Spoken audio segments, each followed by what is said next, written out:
يا سيدي انا جاي لك بنفسي ما تقلقش، مش عايزك تتخض قوي كده يا عبد الله. ده فيلم كله هبل وقص ضوافر. تاني يا قص ضوافر؟ تاني يا شوقي؟ شوقي بقول لك ايه، انا لو بنتي قعدت في التخشيبه ساعه واحده هقص صوابعك ورقبتك كمان.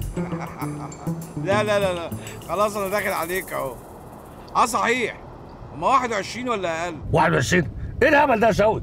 هو انا مخلف فتوه هتضرب 21 نفر؟ وهي ضربت واحد بس. يا عم انا بسألك على التقرير الطبي اللي اتعمل للواد. 21 يوم ولا اقل من كده؟ واضح انها استغبت عليك فعلا يا سامح. يا فندم دي بنت بلطجيه وتربيه شوارع. انا مش عارفه ازاي الاشكال دي تخش كليه حقوق. المفروض دي كليه عريقه، يعني يتعمل لهم كشف هيئه اما يدخلوا الكليه. على مهلك شويه بس يا استاذه. البنت جايبه تقدير جيد جدا وعامله ترتيب على دفعتها واخده الطالبه المثاليه السنتين اللي فاتوا. هو ايه اللي بيحصل يا حضره الظابط بالظبط؟ اللي هو ايه؟ انا مش فاهم. قصايد الشعر اللي حضرتك عمال تقولها على هانم، اخلاقها وتقديراتها، كأن ابني اللي كسر دراعها وبهدلها في الكليه. لا، ما هو واضح طبعا ان ابن حضرتك ما ضربهاش ولا حاجه. زي ما هو واضح بالظبط ان الضرب ده ما حصلش من فراغ. ما حصلش من فراغ؟ ازاي يعني؟ يعني انا كلمت فايزه بنفسي وقالت ان الاستاذ حاول يتحرش بصاحبتها في مسرح الكليه. يتحرش؟ ولما واجهته بالكلام ده قدام زمايله حاول يتعدى عليها بالضرب، فدفعت عن نفسها وكسرت له دراعه. خربت سنينك، انت عملت كده فعلا؟ ايوه يا بابا. طب ينصر دينك يا بنت يا فايزه، انت يا مجنونه يا بابا. ايه يا بابا انت فرحان بيها وبتشجعها كمان على اللي هي عملته؟ ايوه طبعا فرحان بيها وبشجعها على اللي هي عملته وارفعها على كتافي والف بيها ارجاء الجمهوريه.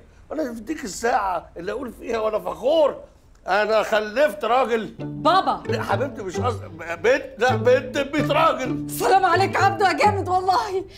بس انت اكيد يا بابا ما قلتش لماما صح؟ لا طبعا انا عبيط، ماما الحمد لله اغمى عليها. ايه؟ بجد يا شوقي وصلت لهم؟ يعني انت في الاسم عندهم دلوقتي؟ طب الله يخليك لو عرفت اي حاجه طمني. انا هتجنن، ازاي وافقت عبد الله انه يروح لوحده ويسيبني لوحدي هنا في البيت؟ طب انا هستنى على التليفون. الله يخليك يا شوقي، عرفت اي حاجه على حاضر حاضر هقفل حاضر. طيب يلا مع السلامه. سلام. معقوله انت سايبانا غرقانين في الغرقه دي وعماله تلعبي على الموبايل؟ يا ماما انا مش بلعب، انا بعت لسهيله على الواتساب ومستنياها ترد. ان شاء الله معاها ردت. انا هكلم ابوها. وباباها هيعمل ايه بس يا ماما؟ وما يعملش ازاي؟ ده عميد قد الدنيا في مديريه الامن، يعني كلمته تمشي على الاسم كله. ممكن كمان يضغطوا على الواد عشان يتنزل على المحضر. هو مين ده بس اللي يتنازل يا عم؟ ده ام محاميه كبيره قوي وقاعده مع رئيس المباحث، وعلى فكره بقى هي اللي قومت الدنيا كلها على فايزه. يا سلام، يعني هو بسلامته يعمل دكر على البنات في الكليه، بس لما يجي الاسم يتحول الى ابن امه. مفيش تحرش ولا حاجه يا فندم. الكلام اللي قالته بنتي ده ملوش اي اساس من الصح. استاذ عبد الله، انت مستوعب نتيجه الكلام اللي انت عايز تثبته ده؟ لا طبعا مش مستوعب يا فندم، وبعد اذن سعادتك انا وكيل المتهمه وانا الوحيد اللي ممكن اتكلم. حضرتك بعد اذنك يا استاذ شوقي، انا ابوها وانا اضرب مصلحتها. ايوه عشان حضرتك تعرف مصلحتها تقوم تورط نفسك مكانها. ومين قال يا فندم ان النيابه هتاخد بالاعتراف ده؟ ده اعتراف معيب ملوش اي لازمه. انا عارف يا فندم ايه اللي ضربني، وكل اصحابي كانوا موجودين وهيشهدوا باللي حصل. يا سلام، وانت فخور قوي باللي حصل يا كابتن سامح؟ هيرضي غرورك يعني وهتبقى مبسوط وانت واقف قدام السيد وكيل النيابه وبتقول له ان لا مؤاخذه يعني اللي شلوحتك دي بنت قدام زمايلك كلها كسرت دراعك؟ بنت؟ هي بنتك دي تتسمى بنت؟ لا راجل، والحمد لله والشكر لله ان انا خلفت بنت ب100 راجل. الحمد لله يا رب ان انا مش واقف وقفه حضرتك دلوقتي وبحاول الاحق على الراجل اللي انا خلفته على حساب سمعه وشرف البنات. شرف؟ شرف ايه يا راجل انت؟ اديك قلتها بلسانك اهو يا استاذ عبد الله. شرف البنات دي معناها ان حضرتك عارف اللي حصل. ايوه فعلا عارف، وقدامكم دلوقتي قدام حضرتك دلوقتي انا اقول ماشي، لكن في محضر رسمي اسف ما اقدرش. ليه؟ ما اقدرش يا فندم، ما اقدرش ادوس على سمعه وكرامه بنت مسكينه غلبانه زي مريم. حط الكلام ده في محضر رسمي عشان في الاخر اطلع اتباهى بان بنتي دفعت عنها الدراع. الناحيه الثانيه ما اقدرش اسيب بنتي تتحبس لمجرد انها ما قبلتش انها تضرب على وشها بالقلم يعني. وما اقدرش الومك يعني. تخيل ان انا حتى ما اقدرش الوم حضرتك على قهرتك وعلى غضبك وحرقتك على ابنك. انا مش طالب منك انك انت تحط نفسك مكاني، لا. انا طالب منك بس فكري نص دقيقه، حط نفسك مكان ام مريم.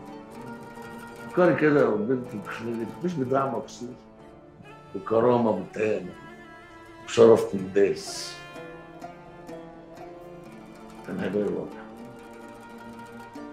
اريحك من الاجابه هاني، كنت هتبلعي وجعك وهتدفني جوه قلبك وتقولي ابدا بنتي ما تعرضتش لاي تحرش، ولو الكلام ده في محضر رسمي هتتنازل عن المحضر، ولو بنت حضرتك ضربت الولد اللي اتحرش بيها هتعملي زي ما انا بعمل دلوقتي بالظبط، وتقول لا انا اللي ضربته مش بنتي. بس كل ده مش وارد. ليه؟ لان حضرتك ام الولد مش ام البنت. خلاص كل ده فات اوانه يا عبد الله، انتهينا. والنبي يا استاذ شوقي الله يخليك انا على اخري، فخليك في قص ضعف. قص ضوافره؟ يا فندم الفضيحه اللي بيحاول يسيطر عليها يا استاذ عبد الله خلاص انتشرت في كل مكان وغرقت الدنيا. انتشرت ازاي؟ في الفيسبوك يعني. فيسبوك؟ تفاصيل الحكايه كلها زي ما حصلت في الكليه. واضح ان البوست انتشر من ساعتين وقرب يبقى ترند. يعني ايه؟ جابوا اسم البنت ونشرت صورتها؟ كلام يا استاذ عبد الله، لحد دلوقتي مجرد كلام. بس كلها ساعتين ثلاثه والتفاصيل تتطور، وخصوصا بعد العرض على النيابه. لا يا حازم بيه، مفيش نيابه ولا حاجه. احنا هنتنازل عن المحضر وهنعمل صلح. الله الله الله عليك يا ابن صاحبي، نظفت الودان وغسلت الروح يا فنان يا جميل. الله الله الله الله ربنا يكرمك يا حبيبي.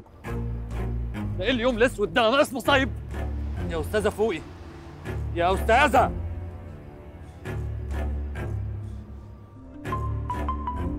ثانيه واحده. ايه يا شوشو انت فين يا حبيبي؟ لا يا فندم انا مش شوشو. نعم. الو مين حضرتك؟ انا بس كنت عايز اقول لحضرتك ان انا كنت سايق العربيه فهمت. حضرتك يعني لقيت التليفون ده وبتدور على اصحابه، وطبعا انت مشكور وفي صباح الفل كل سنه وانت طيب كل حاجه. لا هو التليفون ما ضاعش، هو بنت حضرتك معايا في العربيه. نعم يا اخويا. يا لهوي، حادثة ايه يا عبد الله؟ حادثة ايه؟ بنتي جرى لها حاجة؟ حادثة ايه يا ماما؟ استني يا ايناس ان شاء الله ما فيش حاجه ان شاء الله. بالراحه من الراحه اهو، ما تفزعيش البنات بقى. بنات ايه دلوقتي؟ حرام عليك، انتوا فين؟ والبنت جرى لها ايه؟ اجيلكوا فين واعمل ايه؟ يا ناس انا هقفل التليفون. الله خير خير خير استر يا رب استر. خير. فين ام المفتاح؟ بسم الله.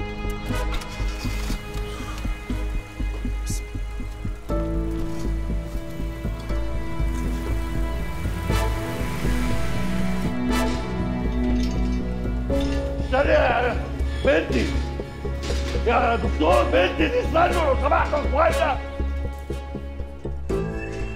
خير الموضوع بسيط جدا ان شاء الله. خير ايه حضرتك؟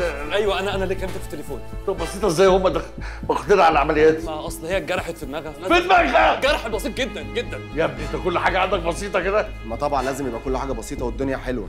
مش عارف يا باشمهندس ده يبقى مين؟ لا عارف يا يوسف، الاستاذ هو اللي قبض بنتي ويشكر جدا على ان هو شالها وجابها لحد هنا وما سمعش تنزل لحد ما تموت، واتصل بيا كمان. يشكر ولا لا؟ استاذ مازن حضرتك نورت المستشفى، ممكن بس صورة ايه؟ انا حضرتك شايف انا في ايه دلوقتي؟ اتفضلي يا فندم اتفضلي. انا اسف. حضرتك مين؟ ايه اللي انت بتقوله ده يا عادل؟ يعني ايه ما وصلش؟ ده مكلمني من ساعتين وقال لي انه في طريق المدينه. ما وصلش والله يا فندم، بكلمه من بدري موبايله مقفول. يا خبر، لا يكون جرى له حاجه. المشكله في اللي هيحصل يا هانم، احنا فاضل لنا ساعه ونص على الهوا. ساعه ونص هوا؟ ايه اللي انت بتتكلم عنها دي؟ انا مراوغ عليه هو، لا يكون عمل حادثه ولا جرى له حاجه. ايه يا رضوى وصل؟ لا يا ريس، بس كلمنا امن البوابات وقالوا لنا ان هو دخل من ساعه ونص وخرج تاني وكان معاه. كلموا معاه مين؟ معاه واحده ست في العربيه. واحده ست؟ ست مين دي يا عادل؟ يا رب استر استر يا رب. استر عبد الله عبد الله ايه يا ماما؟ اهدي يا حبيبتي، انا مش طمنتك في التليفون. لا انت ما طمنتنيش، انت كدبت عليا، قلت لي البنت كويسه وهي بتعمل عمليه دلوقتي. يا بابا قول لنا الحقيقه الله يخليك. يا حبيبتي مفيش حاجه، اهدوا بس، بقول بسيطه ان شاء الله، جرح في دراعها غزتين وخلاص. جرح في دراعها تدخل العمليات يا بابا؟ يا جماعه اطمنوا، بسيطه. يوسف وانت دكتور عشان تفتي دي كمان؟ مش عايزين توتر بقى، قلنا حاجه بسيطه وخلاص. هم بس عاملين شويه مناظر وشويه طباكه كده علشان الاخ اللي خبطها طلع له. وهو فين الزفت اللي خبطها ده؟ اتصرف يا عادل، اتصرف، اعمل اي حاجه. اتصرف ايه يا ابني؟ انا فاضل لي نص ساعه على الهوا. يا سيدي دخل اي حد مكاني يقول لهم ان انا عملت حادثه ونقلوا لي الزفت المستشفى. مستحيل يا ابني، انت عايز تقلب الدنيا عليك ونطلع نكذب على الناس وهو مفيش حاجه؟ مفيش حاجه ايه؟ ما انا متنيل في مصيبه اهو يا عادل. بقول لك خبطت ببنت ودماغها اتفتحت ودخلت العمليات واحتمال تموت بسببي. الحاله خرجت يا فندم. بجد؟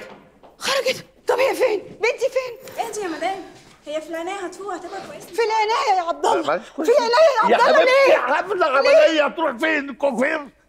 لا وسام دي بنتي البكريه اقرب بناتي ليا، زي ما تقول كده صديقتي يعني الشخصيه. وما دام تتريق علينا وتقول لها شعلاتك في ابوك دي هتوقف حالك، مش هتخليك تتجوزي. هي عندها حق تحب حضرتك والله، لان انت انسان اصيل ومحترم، والحمد لله ان انا وصلت ليك والله. بس انا كنت مستغرب ان التليفون ما كانش فيه باسورد ولا فيس اي دي ولا لوك ولا اي حاجه خالص. لا باسورد ايه؟ ده بنتي دي صفحه بيضاء ليا من امها، اخواتها، والناس كلها. دماغها دي ما فيهاش غير الصدق والبراءه والاحلام العبيطه، كانها عمرها ما كبرت من يوم ما اتولدت. طب لا استهدى بالله كده، في ايه يا باشمهندس؟ احنا دكاتره الحمد لله طمنونا وقالوا لنا الحاله كويسه وان شاء الله تبقى بخير. الحمد لله. بس انا برضه بتغاظ منك على فكره، وعايز اقوم اضربك بالبتاع. انا اسف. يعني انت وكل اللي ماسكين التليفون وهم ماشيين دول وبيتحجلوا، يعني يا راجل ده انا لما بتخش دبانه جوه العربيه بركن واقعد اطلعها في ربع ساعه.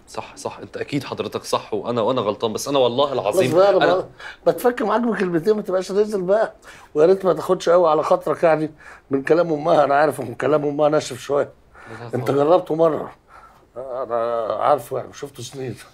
لا والله هي المدام يعني ليها حق في اي حاجه تعملها، انا مقدر ظروفها والله العظيم، مقدر الحل اللي هي فيه. بس انا كان عندي استفسار معلش، هو ايه اللي جاب بنت حضرتك في المدينه في الوقت ده في الشارع ده؟ يعني هي شغاله في المدينه ولا كانت جايه زياره يعني؟ هو ده بقى اول واحد في احلامها العبيطه يتحقق النهارده. لسه مستلمه شغل في كايرو ميديا. نعم، هي شغاله في كايرو ميديا عندنا؟ عندكم يعني؟ وحضرتك شغال برضه في كايرو ميديا؟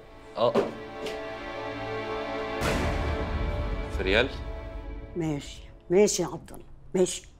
معلش يا ماما خلاص بقى والنبي ما تضايقش. مش عايزه اسمع ولا نفس ولا كلمه منكم لحد ما اطمن على اختكم. طب احنا ذنبنا ايه طيب؟ ذنبكم ايه؟ ذنبكم اني عارفاكم، على فكره انا امكم من زمان، خبزاكوا عجناكوا وهتدافعوا عنه هو طبعا، لكن ما حدش هينصفنا انا ابدا. ما ننصفكيش ازاي يا نوسه يا حبيبتي؟ استني بس كده لما شاديه تقوم بالسلامه وانت هتشوفي انا هقول له ايه. لا ان شاء الله وانا كمان والله ما هسكت له. معلش بقى يا حبيبتي امسحيها فيا انا. وامسحها فيكي ليه ان شاء الله؟ كنت انت اللي مسحتي بيها البلاط قدام الناس كلها في المستشفى؟ معلش بقى انت عارفه الجنونه لما بتهب منه ما بشوفش قدامه. الجنونه تطلع عليا انا، انما على داس بنته لا طبعا كخه. بصراحه هو افور شويه يعني. لا مش افور شويه، ده افور كتير قوي قوي جدا. حقك بصراحه، بس هو برضو عمل كل ده ليه؟ عشان خاطر شاديه، مش عشان خاطر يعني الراجل اللي داسها. يعني ايه عشان خاطر شاديه؟ ده مازن فؤاد يا ماما. عارفه يعني ايه مازن فؤاد؟ متخيله الخدمه اللي ممكن يقدمها لها لما تخف ان شاء الله؟ يعني ايه؟ هيعوض لها ده في شغلها؟ طبعا. واللي انت ما تعرفوش بقى انه ساب الام جي واتنقل كايرو ميديا. كايرو ميديا؟ انت بتتكلمي بجد؟ امال الفكره ايه يا نوسه؟ والمفروض ان اول حلقه هتتعرض الليله دي. ايه ده؟ يعني حضرتك المفروض تكون دلوقتي على الهوا؟ من نص ساعة يا أستاذ، وهو عارف كويس قوي إنه لو ما اتحركش معايا حالا هتحصل كارثة. قلت لك انا مش هقدر ومش هعرف انطق بنص كلمه على الهوا. ليه يا مازن؟ هو كان جرى إيه يعني؟ حتة حادثة عملتها غصب عنك، وعملت كل اللي تقدر عليه، والبنت الجرح اتخيط خلاص، يعني الموضوع خلص. ارجوكي بلاش الاسلوب ده. ما انت هتجنني يا مازن. عشوائيتك دي هتهد كل اللي انا بنيته. خلاص يا جماعه، صلوا بينا على النبي، صلوا على النبي، ما حصلش حاجه ان شاء الله. انا بتتكلم صح وده مستقبلك. اتفضل اسمع كلام الوالده. والده؟ هي مين دي الوالده يا استاذ؟ حضرتك مش حاجه والدته برضه ولا؟ تاني بتعيدها تاني؟ معلش انا اسف يا فندم، والله انا في ظروف صعبه ودماغي، ومعلش شبه يعني ما شاء الله خدي بس شويه، وبعدين تشاء الظروف. النهارده الصبح كان برضه فيها مشكله، فيها شاب ومامته برضه، تصوري؟ ايه التخاريف اللي انت بتقولها دي؟ خلاص ما هو قال لك ما يقصدش. ولا يقصد؟ دي نتيجه التساهل بتاعك مع اي حد في الشارع. عن اذنك كده. اتفضل يا استاذ، 20,000 جنيه غير مصاريف المستشفى. في ريال؟ نعم. مش احسن ما تقعد تطبطب وتتحايل؟ انا فهمت الحكايه كده من اول ما دخلت، لقيتك عمال تتحايل عليه علشان ما يمشيش في الاجراءات ومحضر والجو ده. اجراءات ايه ومحضر ايه؟ ما حدش اتكلم في ده اصلا. ازاي يا استاذ مازن؟ ازاي يعني؟ يعني انت متخيل مثلا حضرتك هتدوس على بنتي ودمها يبقى سايح كده وانا ما حاولتش حتى ان انا اخد حقها؟ بس هو حضرتك في كلامنا دلوقتي ما جبت السر. معلش هي ما بتجيش كده اصلها طص يعني، تيجي مفهوميه، والست ما شاء الله الهانم كلها مفهوميه وجابتها لك اهي. الموضوع ما بقاش كده، انت شايفني من الصبح عمال اعيط واتشحتف واقول لك بنتي وصديقتي وزعلت لامها عشانك. الله، مش يبقى في مفهوميه زي الهانم كده؟ انا بقى فهمتك على طول. كلك مفهوميه. اول ما شفتك عشان كده جبتها لك على بلاطه. الله عليك، بس انا مش عايز البلاطه ولا اللي على البلاطه، انا عايز اللي تحت لا مؤاخذه البلاطه. تحت لا مؤاخذه البلاطه؟ يعني ايه؟ يعني راجل نجم اعلامي سايب بنت غلبانه بين الحياه والموت، سايحه في دمها في المستشفى عشان يطلع على الهوا يتكلم عن الاخلاق والشرف والضمير بالذمه. دي فضيحه بتساوي برضه 20,000 ومصاريف المستشفى. واو، عارف انت كده تعجبني قوي فعلا. برافو برافو يا استاذ. طب حضرتك تقدر تمن الفضيحه دي كام؟ تمن الفضيحه دي ربع ارنب. ربع ارنب؟ يا بلاش. طمنيني يا نوجه، هي فاقت وبقت كويسه؟ والله يا يوسف بقت كويسه، دلوقتي هيجيبوها من العنايه وهتيجي على هنا. الف حمد وشكر. انا والله قلبي كان حاسس، انا حتى نزلت جبت لها العصير ده. عشان كده من شويه دورت عليك ما لقيتكش. دورتي عليا انا؟ انا اسفه يا يوسف، ما تزعلش. انا عارفه يعني ان احنا اول ما وصلنا المستشفى انا قلت كلمه سخيفه كده. لا اسفه ايه، انا ما زعلتش، وبعدين ما اقدرش ازعل منك يا نوجه. ايوه ما تقدرش تزعل مني طبعا، وبعدين يعني لو ما اتعصبتش على اخويا الكبير اتعصب على مين؟ اخوكي طبعا.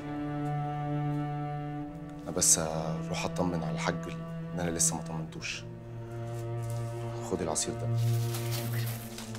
سلام. خطك وحش قوي، معلش بس مقبول منك برضه. تمام. لغايه حضرتك ما حررتي لي الشيك ده انا ما كنتش اقدر اثبت اللي انت عملته في بنتي.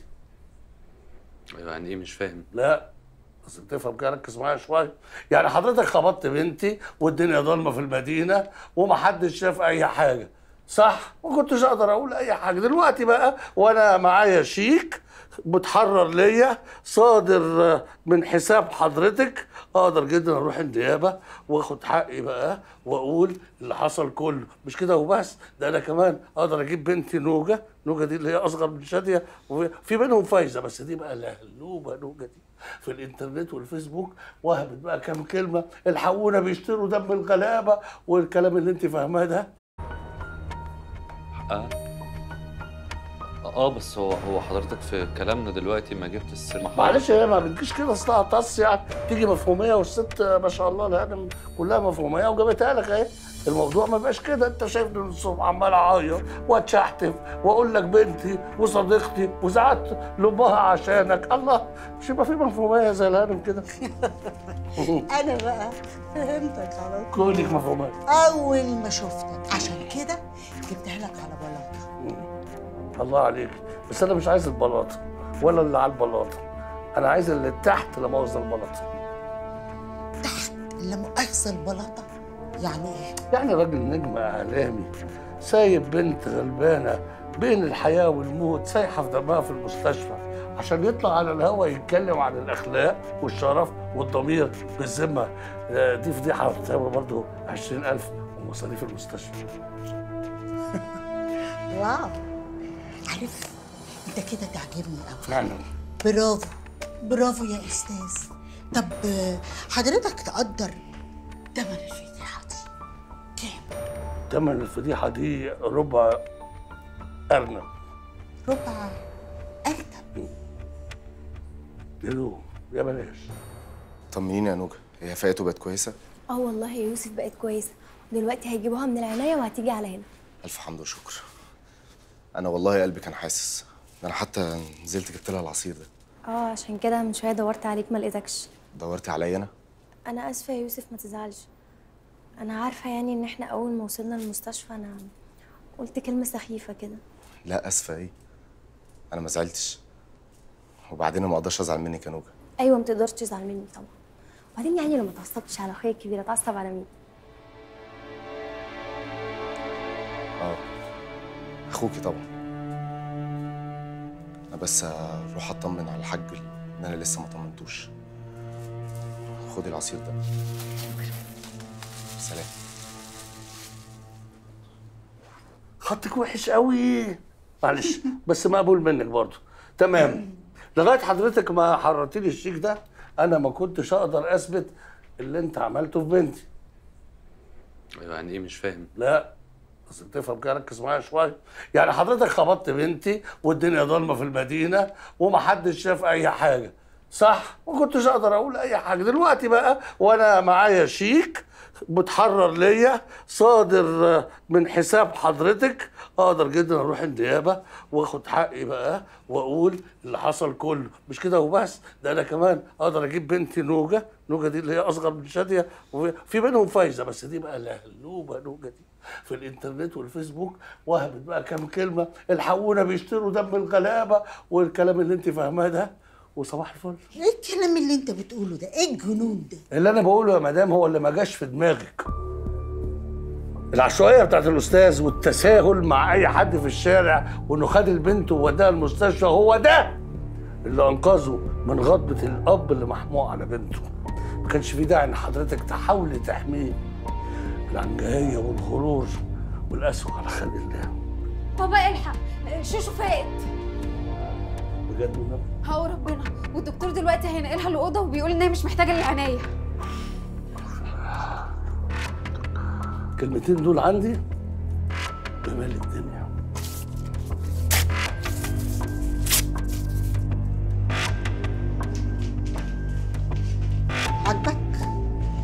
عاجبك اللي حصل لي ده؟ قوي جدا. يعني عايز اقول لك دي احلى لقطه عجبتني في الفيلم المرعب اللي انا عشته النهارده. مش هترجع، مش هترجع. ليه يا عبد الله مش هترجع؟ مش هرجع خلاص. بعد طبطبتك على الاستاذ مازن واهانتك ليا قدامه، اقل واجب يعمله ويردوها لك ان يكلم المدير اللي رفضها انه يرجعها. اهانات ايه يا ماما؟ ايه اللي حصل؟ ابوك يا شوشو بهدلني قدامه. ليه وليه ان انا هبيت في الراجل؟ من حسرتي عليك يا حبيبتي. يا ستي حقك رجع لك، والكلمتين اللي حضرتك خدتيهم بسلامته خد قدهم 20 مره في الجناب.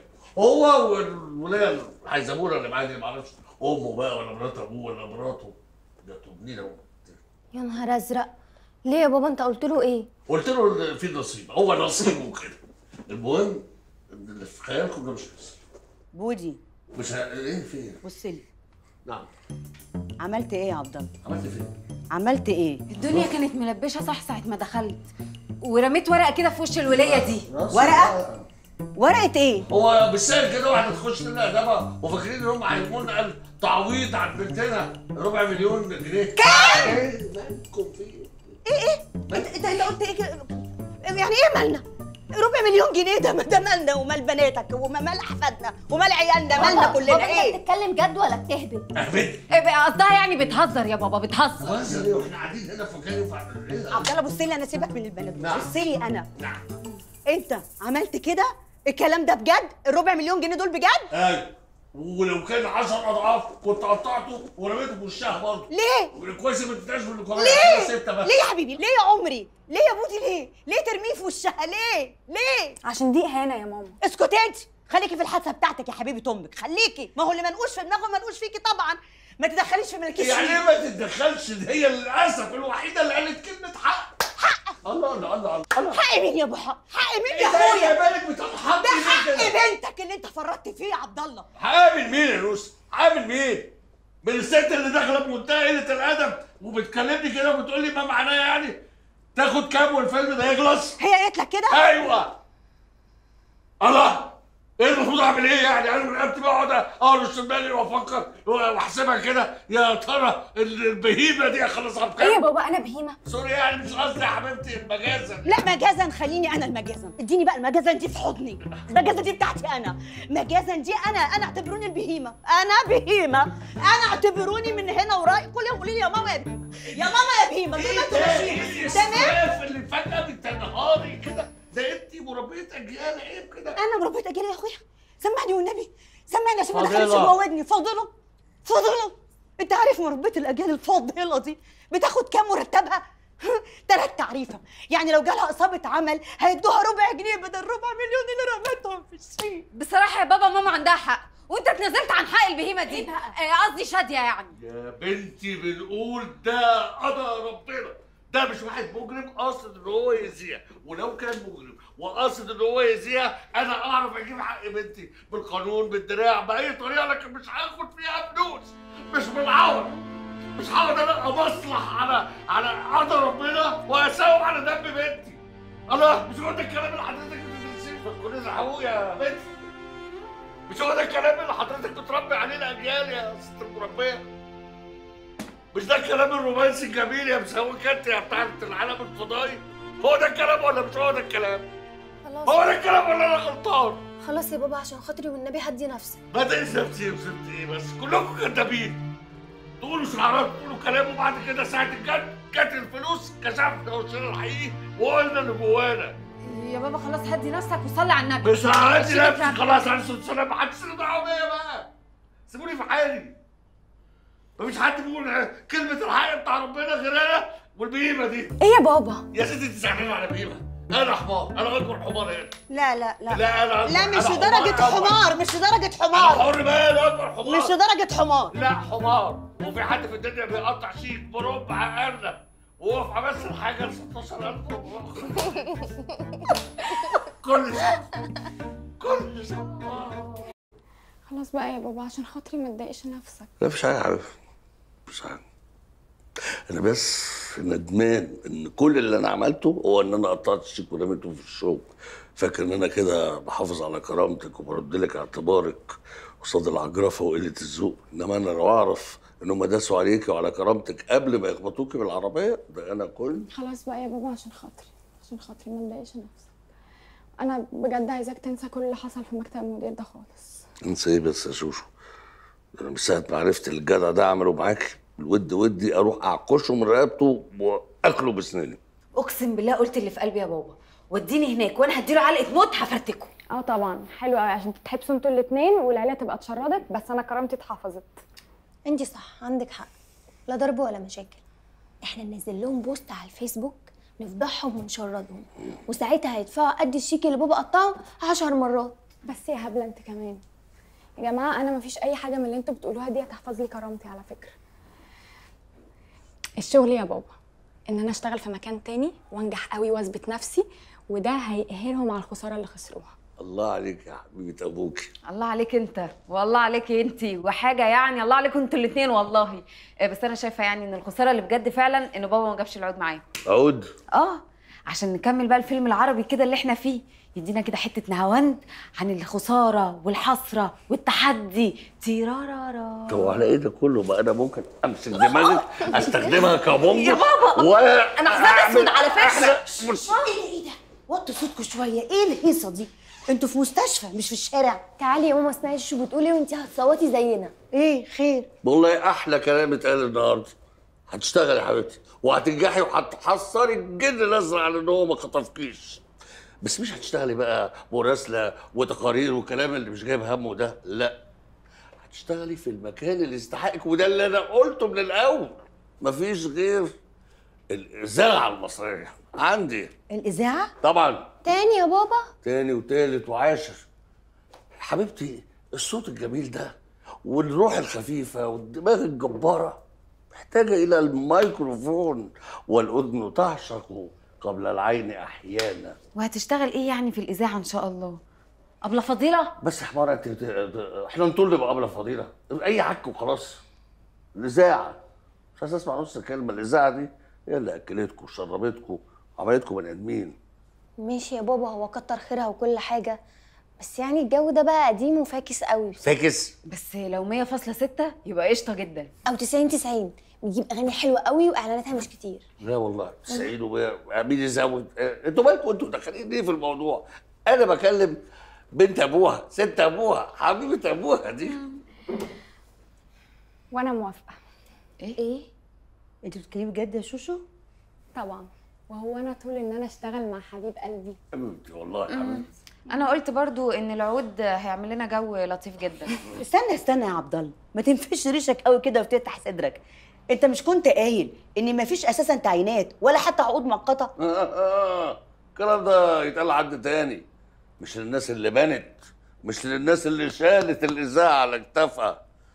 يا مدام حضرتك بتكلمي المهندس عبد الله الفلاني، انا الاذاعه المصريه. يا حلو. مش معقول التواضع الجميل بتاع سيادتك ده. انا بصراحه ما تبقاش كده. تسمح لي اقعد؟ اتفضل طبعا. بص حضرتك، هي زي ما تقول كده الحاجه دي بالذات بتمشي محبه اكتر منها شطاره. محبة ازاي يعني؟ المحبة يا فندم، المحبة دي هي الأساس في كل حاجة. بص يعني العجوز اللي واقف قدامك ده أنا عمري كله هنا في الإذاعة. فالحمد لله على مدار السنوات بقى دايرة العلاقات الحميمة بتاعت الواحد الحمد لله بقت فيها بقى المخرجين الكبار، مذيعين النجوم. أنا بقى بطبعي إيه أخش كده أحب أنكش ده أهزر مع ده، يعني اشيع جو من الفرفشه كده يعني عشان الوقت يمر بلذاذه ونخلط الفرفشه بالشغل. يا سلام، فرفشه يا فندم. الفرفشه دي هي بتعمل كل حاجه لوحدها.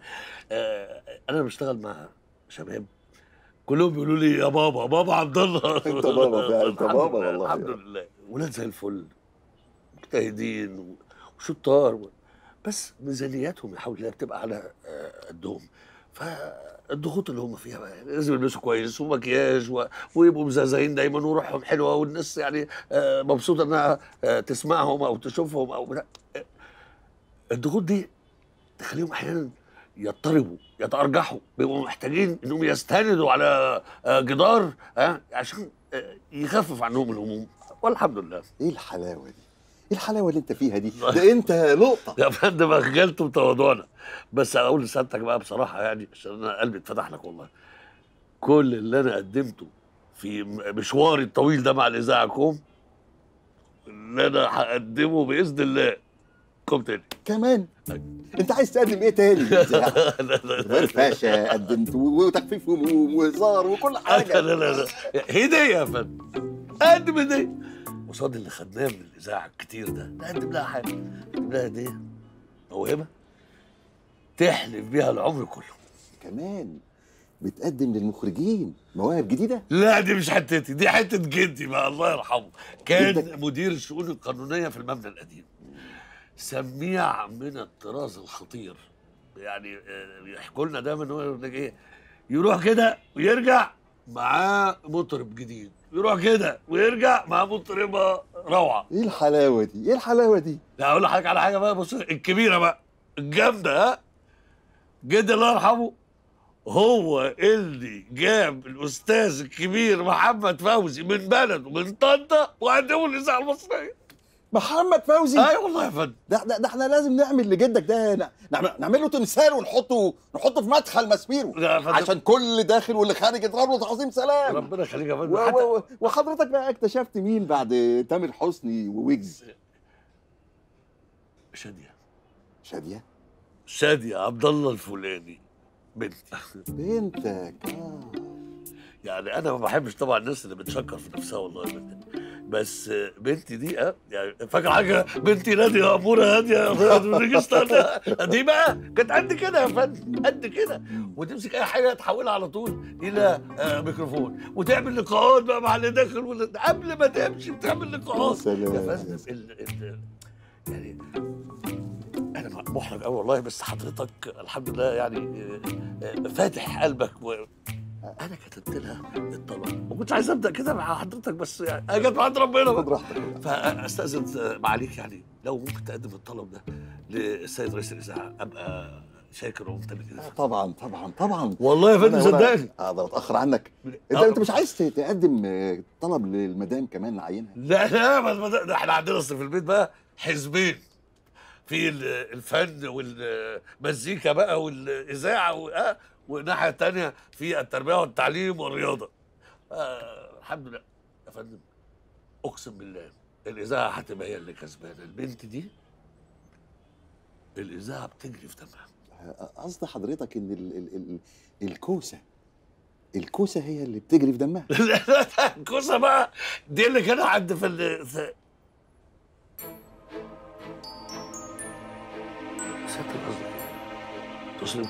اللي حسبته لقيته يا شيخ المهندسين. حضرتك عمال تتحنجل على المخرجين والمذيعات، تنكش في ده وتفرفش في ده وتعمل علاقات شخصيه علشان يطلبوك بالاسم، وكل يوم تتنطط في برنامج. انا اتحنجل واتنطط ايوه، وتلهى في جدول التوزيع لحسابك وتقبض قد مرتبك 10 مرات. يا فندم سيادتك فاهمني غلط خالص، بتقول كلام عجيب يا ابني. انا ابنك؟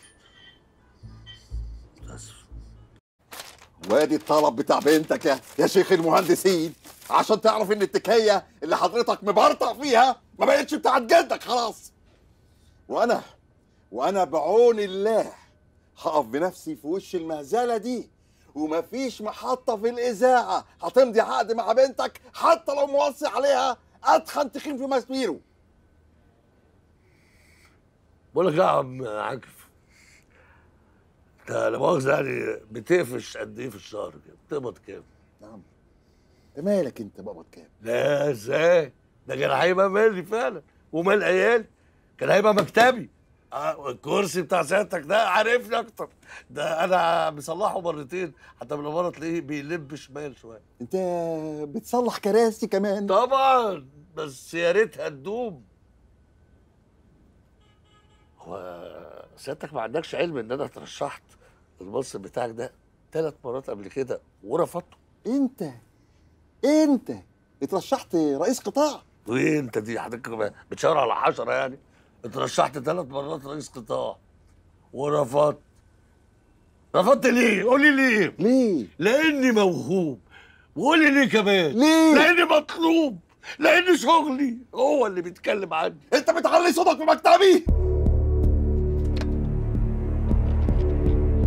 ايوه، اتصلي بمكتب رئيس الاذاعه. ايوه، مدحت بن شناوي شخصيا. يا انت في القطاع ده يا عبد الله، وهتحول تحقيق فورا، ومالكش جدول تشغيل لمده 2 شهر لقدام. وعايز تشتكيني؟ اتفضل اكتب مذكره واعلى مفخلك اركبه. يا فندم المذكره اتكتبت واتبعتت وبتنظر. النوع ده من المذكرات اصله ما فيهوش يعني عراقيل، بيطلع من قلب الرب.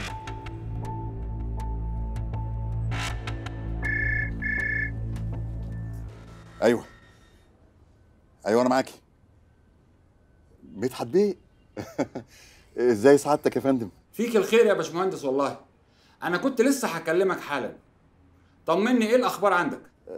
لا سعادتك الاخبار مش حلوه خالص. لا شد حيلك يا باشمهندس، امال احنا جايبينك ليه؟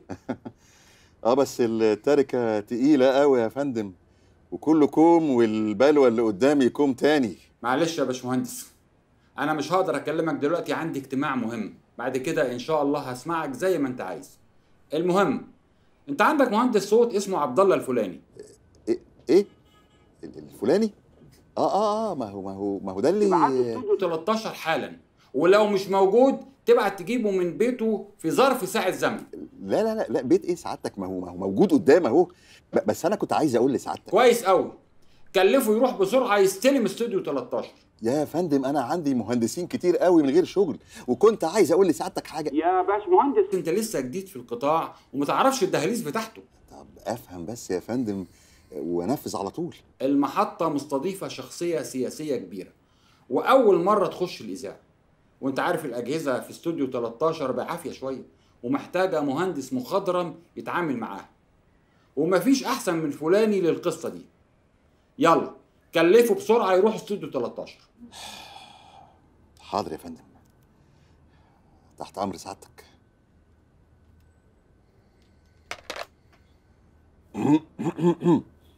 طيب عن اذن سيادتك. لا لا استنى، اتفضل روح استلم شغلك في استوديو 13.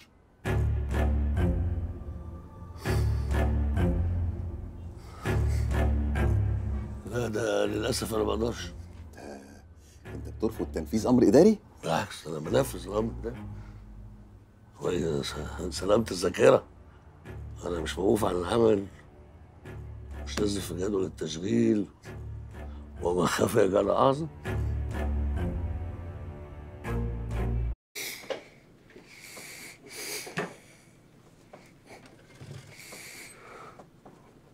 لا ولا لحظة كده بس، لحظة.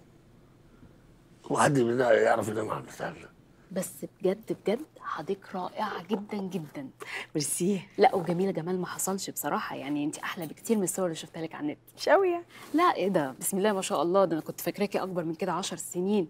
بس احنا عاملين شويه حاجات يعني بسيطه كده، يعني هايفو، حقن بلازما، يعني حاجات كده، وبوتكس وفيلر، يعني شويه كده هموت والله واعملها. ده لازم عشان نظبط وشنا طبعا. امال ايه. بس بصراحه الدكتوره اللي عملتهم لك رائعه، ما يبانش خالص ان انت عامله تجميل نهائي. لا ما انا اللي عامل لي دكتور من بيروت مش دكتوره. فعلا. اقول لك بصراحه، اتفضلي. الدكاتره الستات بتوع التجميل حقيقي مش شاطرين خالص، بيعملوا كوارث. لا انت مكسوفه تقولي ان هم بيعملوا كوارث في الطب كله، ده انا واحده منهم كانت هتموتني في الولاده. هو الحقيقه يعني حكايه النساء والتوليد دي لا الرجاله افضل بكتير. مش كده والنبي؟ طبعا. والله انا بقول كده. هنروح نشوف الفاصل. ايه يا جماعه الفاصل اتاخر كده ليه؟ احنا خلصنا البيوتي سنتر كله. ايه اللي بيحصل ده؟ باشمهندس يا باشمهندس، ايه حضرتك نمت ها وما طلعتش فاصل والضفه اتفتحت على الهوا؟ ضفت ايه؟ الضفه بتاعتنا.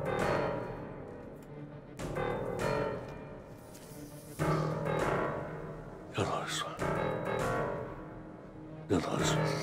انت بتقولي ايه؟ يا نهار اسود. اهدي بس وانا اهدى ايه ونيلة ايه؟ انا عايزه افهم حاجه واحده بس، الحوار اللي كان بيني وبينك في الفاصل ده كان على الهوا؟ ده كلام عادي على فكره. عادي ازاي؟ بوتوكس وفيلر وستات الدكاتره ما بتفهمش، ده عادي؟ ايه المشكله؟ هي مشكله بس في الستات انت السبب على فكره، انت اللي فتحتي معايا الحوار ده ودبستيني. لا لا لا يا فندم، دي غلطه غير مقصوده. اعمل بيها ايه؟ انا هطلع اقول للناس مقصوده ومش مقصوده؟ ده بستأذن حضرتك نكمل الحلقه وبعد كده نشوف. نكمل ايه؟ انت اتجننتي؟ حلقه ايه اللي هكملها؟ انا مش هقعد هنا ولا ثانيه واحده. وعلى فكره انتوا دمرتوا مستقبلي. يا فندم والله لا فضيحه ولا حاجه، ممكن بس حضرتك تسمعيني. مش هسمع ولا كلمه، وانا هتخذ جميع الاجراءات القانونيه ضد المحطه وهاخد حقي كويس قوي. بعد اذنك يا هاني لو سمحتي، والله هو قولا واحدا ده اللي حصل ده ليس ذنب الاخراج ولا ذنب الاذاعه، ده ذنبي انا. ايه ده؟ انت؟ ايوه ده باشمهندس عبد الله، مهندس الصوت المسؤول عن برنامج انت لسه هتشرحي لي؟ ده انا عارفاه كويس قوي. ايه ده؟ معقول؟ انا شفت محسن الصدف، معرفه قديمه وحبايب ما شاء الله. حضرتك صحتك عامله ايه دلوقتي؟ وتقولي لي غلطه ومش مقصوده، دي مؤامره ومتدبره. لا يا هاني مفيش الكلام ده، والباش مهندس رسمها بمنتهى الخبث عشان يضيعني ويدمر مستقبلي. لا اله الا الله يا فندم، انا مش صغير عشان اقسم اعمل كده بالله والله العظيم لا هتربعها فوق دماغك. يا هاني اسمعي بس، لا اله الا الله، يا هخلي عند حضرتك شويه حلم كده، مش معقوله وانت على طول كده طلقك حامي، ايه ده معقول؟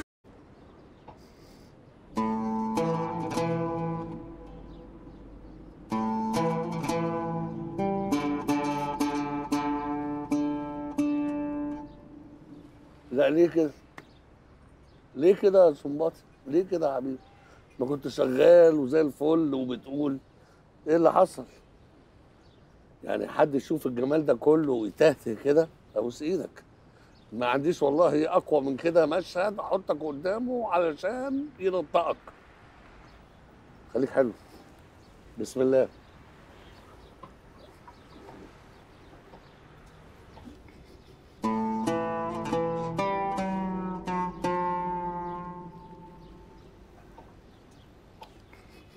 استغفر الله العظيم. وبعدين انت حكايتك ايه اللي جرالك؟ يا سيدي انت مالك ومال مشاكلي؟ انا مشاكلي انا حر فيها. الله، انا اللي مسؤول عنك ولا انت اللي مسؤول عني؟ هتحول لشؤون قانونيه، هتحول لنيابه اداريه، لا مستعمل مالكش فيه. الله، انا مطلعك من المخبأ بتاعك علشان تسري عليا، علشان تلطف على قلبي، مش عشان تقعد تعيط جوه حضني. انت مالك انت يا سيدي؟ خلاص بقى، بس عشان خاطر اعتبره عشم. خليك لذيذ بقى. يلا يلا يلا ارجوك. بص عيش معايا، الخضره، الميه، خليك انت بقى الوجه الحسن حبيب قلبي والله. يلا يلا بسم الله، ربنا يهديك.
حبيبي اهو كده، هو ده.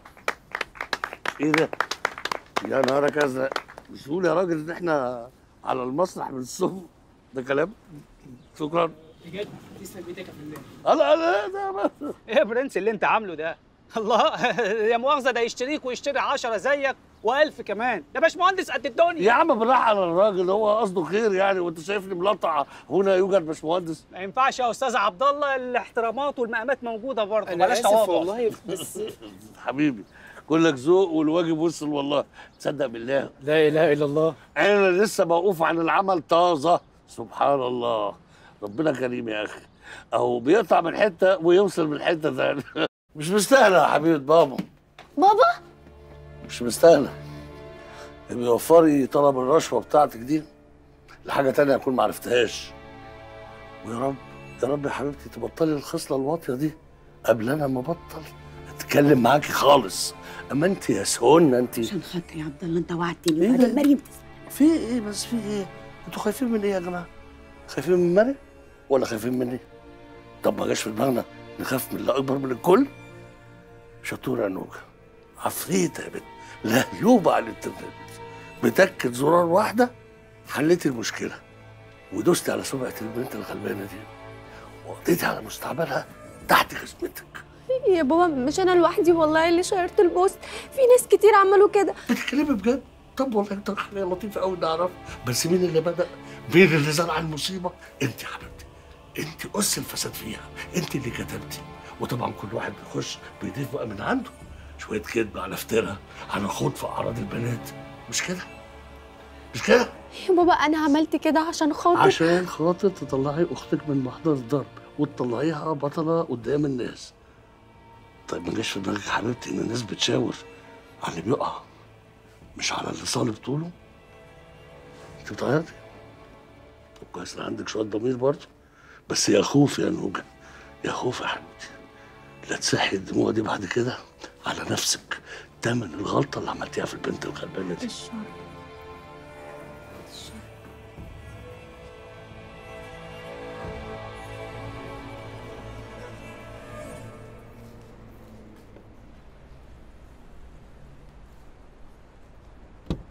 اتفضلي يا حبيبتي. بسم الله توكلنا على الله. انا خايفه قوي يا عم. يا بنت جمدي قلبك شويه. امال انا مش فاهم ازاي تبقي صاحبه فوزي 3 سنين وما تعديتيش منها. وحضرتك لو تعرف مصطفى كويس كنت عذرتني. وبصراحه انا كنت ايه؟ لا قولي مفيش وقت. ها كنت متعشمه ان حضرتك تسيبني هنا وتروح له لوحدك. يا سلام، ايه الندالة دي؟ يعني تسيبيني انا اخد الطريحه لوحدي؟ ما اقصدش يا عم، اقسم بالله. ما ينفعش يا مريم، صدقيني ما ينفعش تبقي هربانه من بيت اهلك علشان جنبك عريس. كده هتاكدي الكلام القذر اللي ممكن يتقال عنك. ما ينفعش. وجه يا مريم، وجه.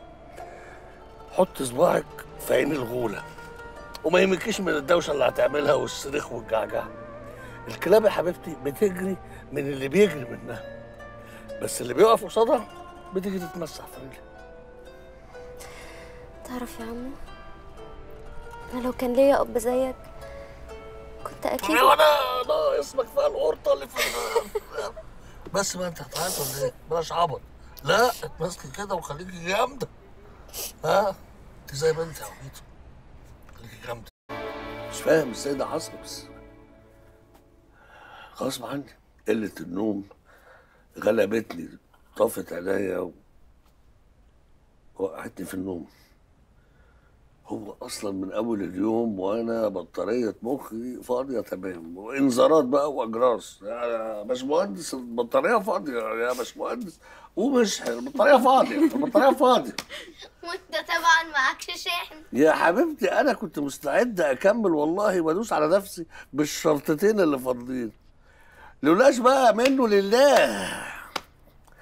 الباشمهندس عاكف، بس يا عاكف سحب الكهرباء، شفط الاكسجين، سابني على الجنط خالص. مين الباشمهندس عاكف ده؟ انت مش عاكف؟ عاكف بابتسامته الظريفه.